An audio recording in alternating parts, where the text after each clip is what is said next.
Hello, and welcome to the Calendar Year 20 Annual Agency Ethics Program Questionnaire Benchmark Your Program presentation.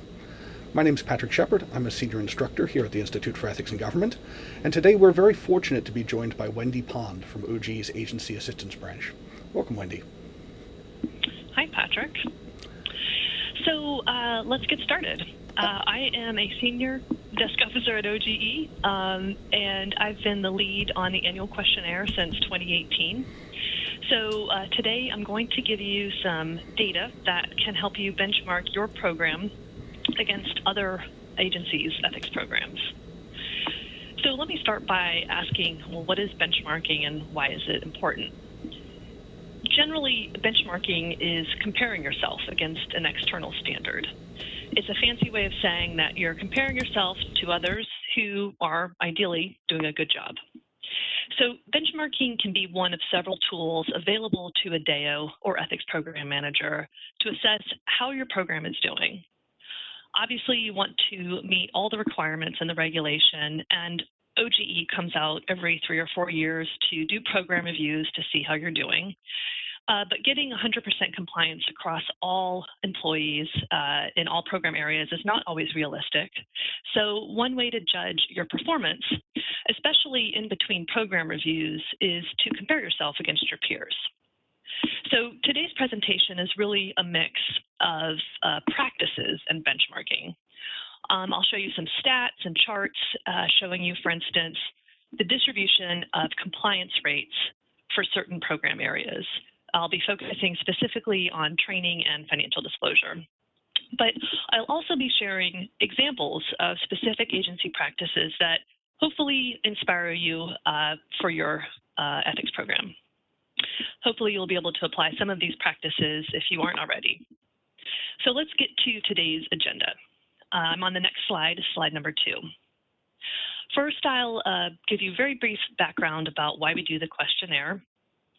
Then I do want to talk about some of the challenges associated with the pandemic. How did your peers fare with respect to running an ethics program during this time, and what were some of the common experiences?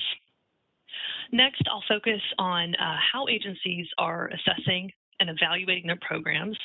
I'll provide some statistics and some examples. And again, the idea is to see what other agencies are doing and learn from them. Then I will get to some key compliance rates for benchmarking. And again, it's for training and financial disclosure. And finally, I'll discuss some ways that OGE can consult with your agency to pull data from the questionnaire to help you benchmark against specific data points that are most relevant to you. Okay, so let's start with the background on the next slide, slide number 3. We do the questionnaire as part of a statutory reporting requirement. The Ethics in Government Act requires agencies to submit an annual report to OGE, and as set out in our regulations, the questionnaire fulfills that requirement. We post individual responses online, and we also post a summary document online which aggregates all of the data and gives a narrative description of what's happening in the calendar year 2020 across the executive branch. So slides 4 through, I think it's 10, are screenshots on how to get to the individual agency responses, which are on one part of the website, and the summary document, which is on a different part. I'm not going to go through those screenshots, but I did want to have them available to you in case you needed assistance in finding those documents. So I'm skipping now to slide 10. Back to the agenda. I want to talk about the effects of the pandemic. Okay, so now we're on slide 11, and we have the infamous photo of the coronavirus, ubiquitous at this point. In March 2020, the president declared a national emergency, and as we know, most federal agencies switched to telework. And despite the many disruptions, agencies quickly adapted and continued to achieve high levels of compliance.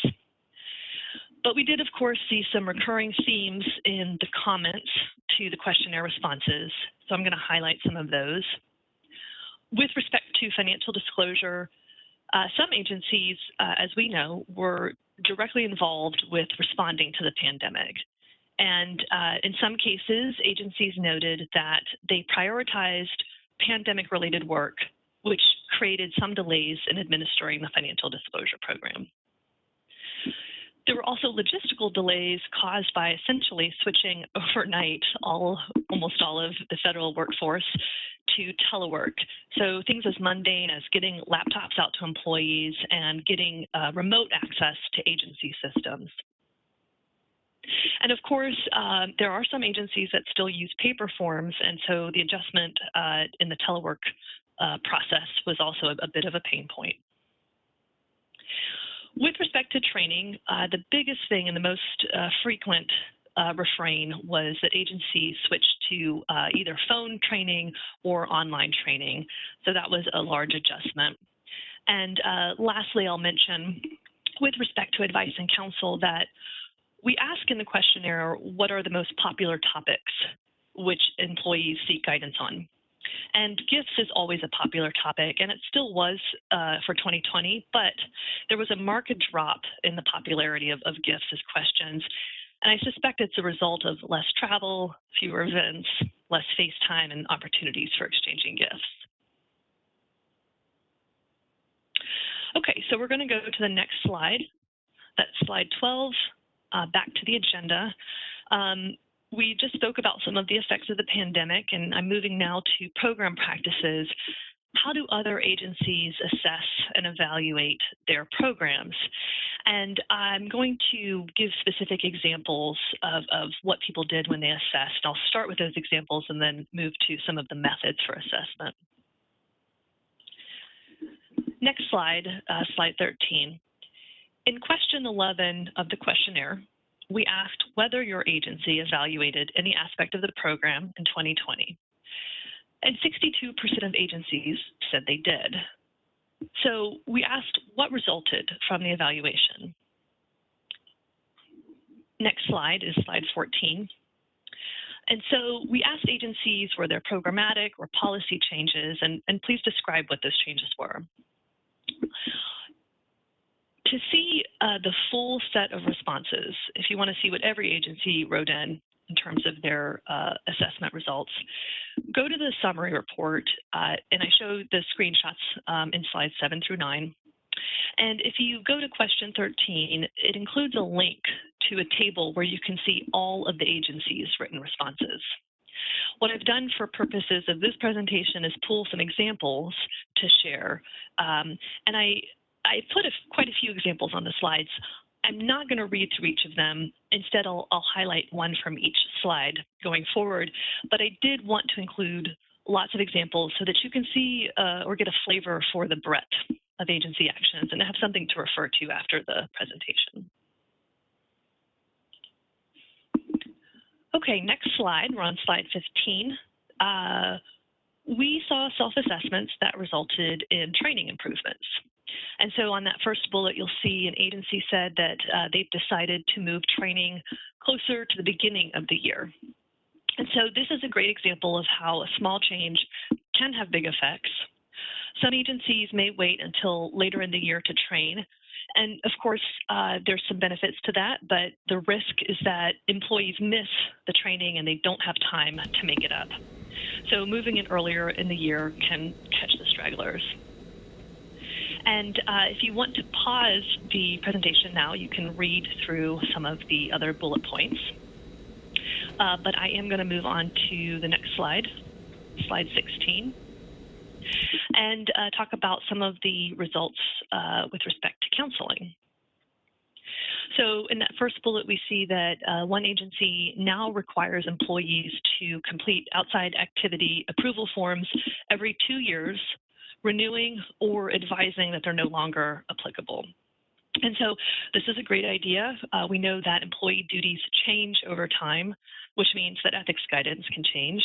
So say you have an employee who maybe is performing mostly administrative tasks, and they received outside approval to serve as a treasurer of a local nonprofit. Maybe that employee starts to take on more responsibilities at work and begins reviewing grant proposals. So their ability to maintain that outside position may change, or at least the guidance that they're given.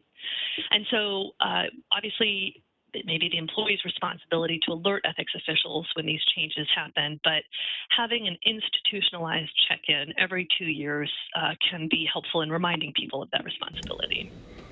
And Wendy, I find this part of the questionnaire to be really, really helpful because we see real solutions from agencies. What we're doing is aggregating some of the positive changes that have been made in our community throughout the year. So I really appreciate you bringing this kind of information, pulling it out of the annual questionnaire, and I hope people find that to be really helpful. Yeah, and I think that we see year over year some similar responses. So for instance, moving training earlier or renewing the outside activities form may be an idea you've heard before, but when you heard it that time, it wasn't relevant to you. So hearing it this time may be hitting a need that you've discovered when you've done an assessment. So hopefully this is helpful. Great. So the next slide is slide 17, and these are program improvements related to financial disclosure.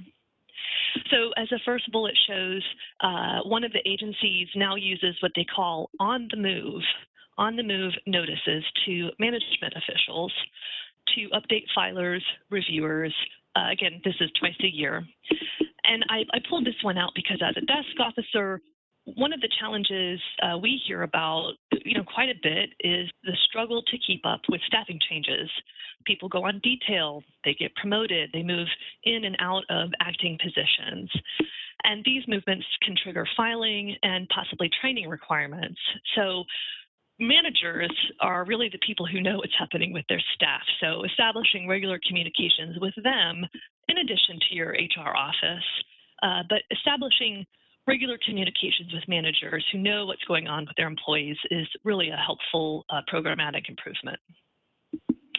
Again, if you want to read the rest of the slide, just go ahead and pause. But I'm going to move on now to slide 18 and give you a few examples of staffing and coordination improvements. So the first bullet shows an agency that is using or used temporary details in the ethics office to support their program and maintain a high level of customer service while the office was in the process of hiring a permanent employee. And this is a really great example because I think most ethics officials and offices could use a full-time employee, but budgets don't always permit. So bringing in auxiliary help either while they're trying to fill a spot or during high seasons like financial disclosure and change of administration, when there's lots more financial disclosures and training to do, is a great way to temporarily expand your resources. Okay, so now I'm going to move on to slide 19. And the slides previous were examples of implementing changes, and these next two slides talk about, well, how do you assess in the first place? So in question 23, we asked of the questionnaire, we asked agencies whether and how they assessed risk to inform their education and communication approaches. So we had several options that they could pick from, and they could also describe something other than what we provided them. But these are in order of the most common to the least common. I should also mention that agencies could select more than one, and many agencies did. The most common approach, with 81 agencies implementing it, was to talk to employees about the ethics concerns they encounter in the workplace. The next most popular, with 72 agencies doing it, was discussing upcoming work and agency priorities with senior staff.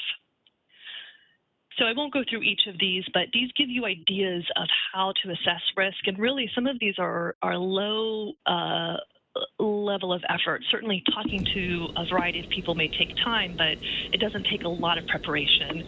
And it's a way to inform how you communicate and what you communicate on. Yeah, I think this is really good to see, because when we think about ethics training, we really want to make sure we're getting the value out of the time people spend receiving their ethics training. And one of the ways we can do that is to make sure that the content is relevant to the work that they do. So if you're really doing these kinds of assessments to find out what kind of ethics information is going to help your colleagues do their jobs better, you're able to maximize the value. So I think it's really good to see this as a trend in the community. Yeah. I think it's great, and the next slide touches on some similar themes. This one is about assessing risk. So what is it that your employees and managers are facing? And the next slide, slide 20, talks about, well, okay, you've identified what you need to communicate and train on. Now, how effective was that? And so you can see again that 75 agencies conducted self-assessments to ensure that the employees are receiving training. The next one was 55 employees. Let's see, that first one is conducted self-assessments to ensure that required employees are receiving training. That's right. And 55 agencies had discussions with leaders and employees to evaluate whether what they received helped them in doing their job. And again, I won't read through the rest, but you can pause the slide to see some ideas of how to evaluate effectiveness. Okay, so now on slide 21, and we're at the point of talking about key compliance rates for purposes of benchmarking.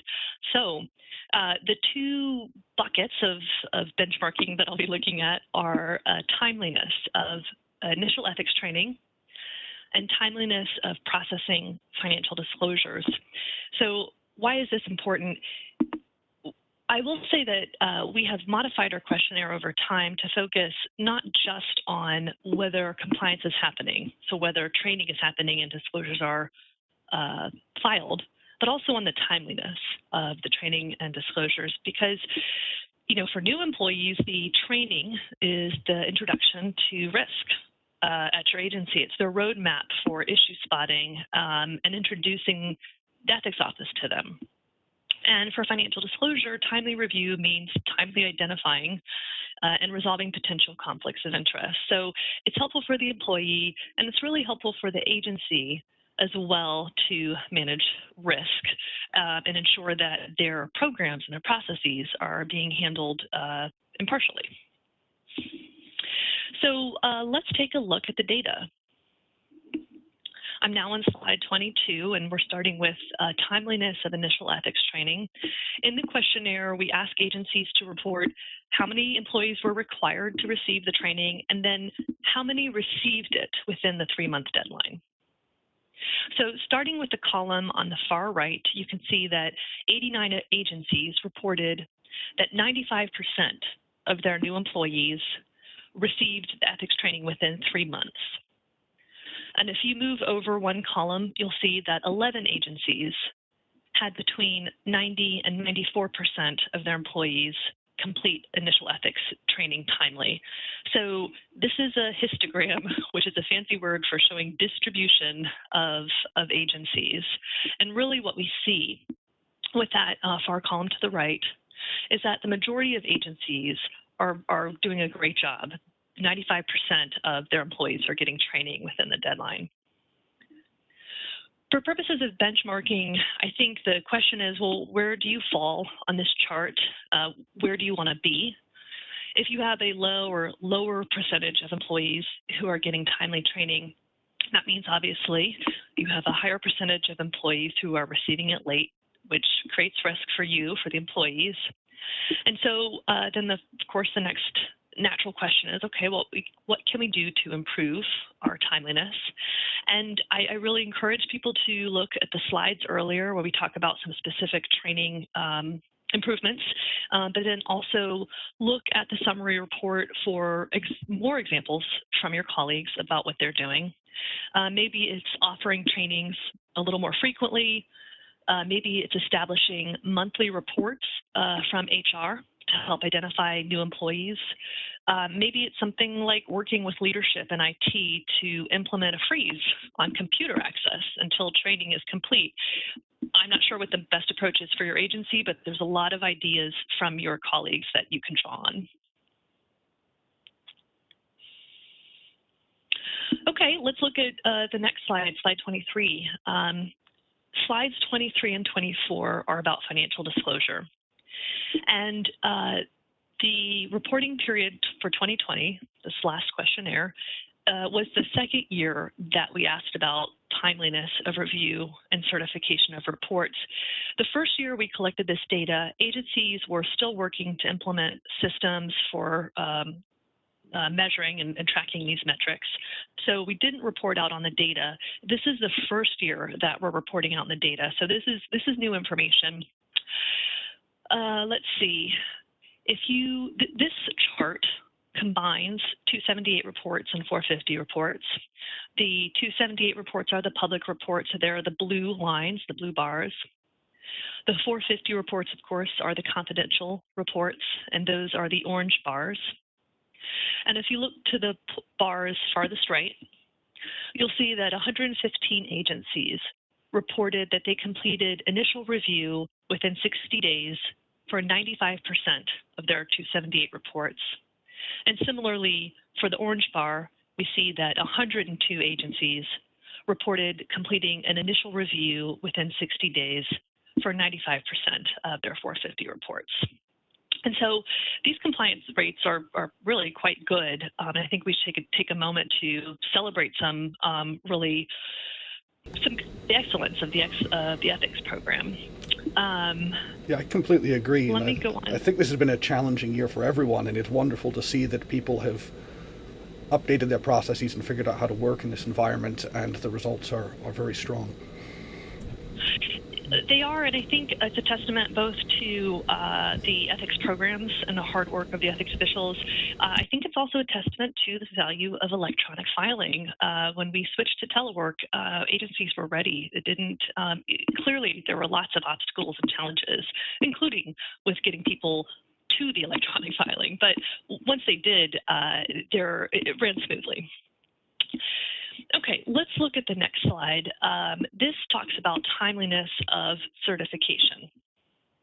So again, blue is the public reports, orange is the confidential reports, and on the far right, you'll see that 83 agencies reported certification within 60 days for 95% of their reports, and 89 agencies reported certifying within 60 days 95% of their 450 reports.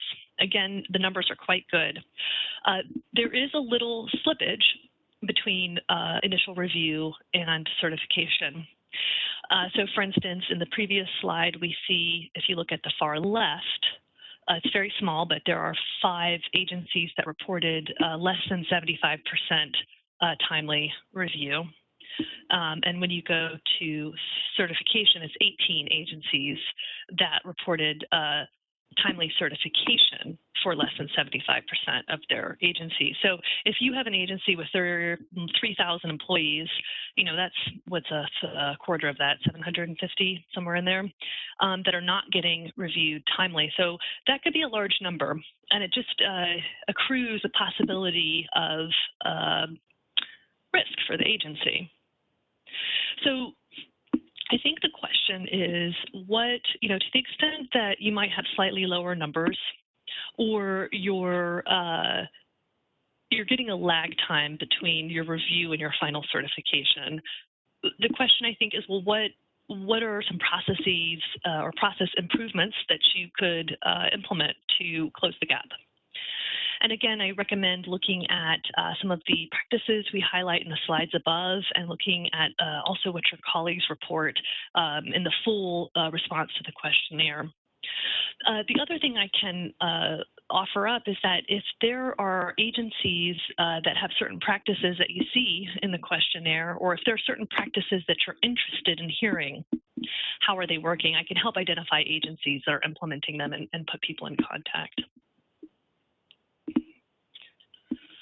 So let's see. I'm going to move on to the next slide, which is the last item on our agenda. This is slide 25, and then slide 26 is where I talk about the benchmarking and what we can do for you. So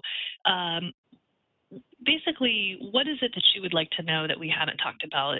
There's a lot of data in the questionnaire, and I've just pulled out some of the highlights. But if there's particular benchmarking you would like to do, for instance, maybe compare yourself to similarly sized agencies, or if you have particular agencies that have similar missions that you want to benchmark against, we can look at the data. For instance, how much time are ADOs spending on ethics at your agency compared to other agencies? In terms of staffing, use of contractors, maybe you have a sneaking suspicion that your agency does a lot more waivers than other agencies, and you just want to get a sense of how you fit in with the pack. We can look at that as well. Or if there's something else, we can look at it. So moving on to slide 27, which is the last slide. It has my name and email address, and I just welcome you to contact me if you'd like to explore the data further. Excellent. Well, Wendy, thank you so much for joining us today, and thank you for all of the members of our community who have watched this presentation. And I'd just really like to encourage you, to the extent that OGE can help put you in charge with others. Wendy's offer to help you find similarly situated agencies could be a really powerful one. The amount of expertise throughout the community is much more than could ever reside within OGE. So make use of that and reach out to OGE and allow us to help you get in touch with your colleagues who have maybe worked through these kinds of challenges. So I think this data is really helpful. I think the annual questionnaire is an excellent process, and I hope people have found this to be helpful. And we look forward to joining you next year, Wendy, for the 21 annual questionnaire presentation. Absolutely.